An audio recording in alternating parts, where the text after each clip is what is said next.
फूले ज्योतिराव फूले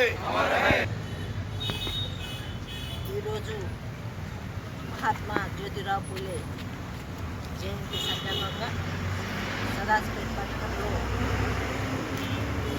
పూలమాల వేయడం జరిగింది. ఈ కార్యక్రమానికి పట్టణ అధ్యక్షుడు సత్యనారాయణ గారు, విశ్వనాథం, ముస్లిం ఆత్మహత్య ప్రభు, ఇంకా పెద్దలందరికీ కార్యకర్తలందరికీ కూడా జ్యోతిరావు ఫూలే శుభాకాంక్షలు తెలియజేసుకుంటూ మరి 199 సంవత్సరాల జయంతి మనం జరుపుకుంటున్నాం. అంటే ఆయన చేసిన ఘనత ఎంతనో మనం తెలుసుకోవాలి. ఈ బర్త్డేలు చేసుకోవడం, జయంతి చేసుకోవడానికి ముఖ్య ఉద్దేశం ఆయన మార్గంలో ఆయన స్ఫూర్తిదాయకాన్ని తీసుకొని మనమందరం కూడా దేశ సేవ కోసం, సమాజ సేవ కోసం త్యాగం చేయాలనే ఉద్దేశంతో మనం ఈ కార్యక్రమం చేసుకుంటున్నాం. ప్రతి ఒక్కరు కూడా గ్రహించాలి.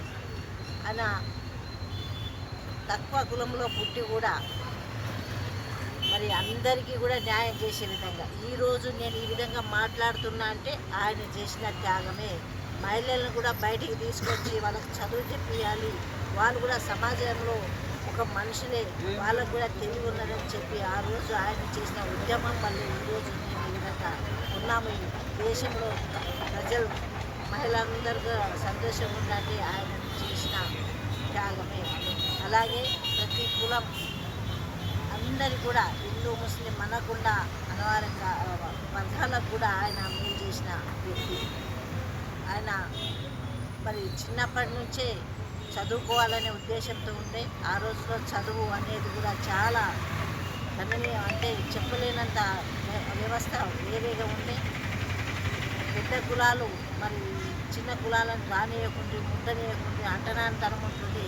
మరి భర్త చనిపోతే భార్యను పంటలేసి కాల్చేసి ఆ రోజుల్లో మరి ఇంత కష్టపడి మన వ్యవస్థను కూడా మార్చేసిందంటే ఒక్కడంత చేసిందంటే మనం కూడా ఇప్పుడు ఎంతో మరి సమాజంలో జనాలు పెరుగుతూ ఉన్నారు, పద్ధతులు కూడా మార్చే విధంగా తయారు కావాలి. ముఖ్యంగా అప్పుడున్న సమస్యలు ఆయన తీర్చిండు అంటే మరి ఇప్పుడున్న సమస్యలు కూడా మనకు చాలా ఉన్నాయి.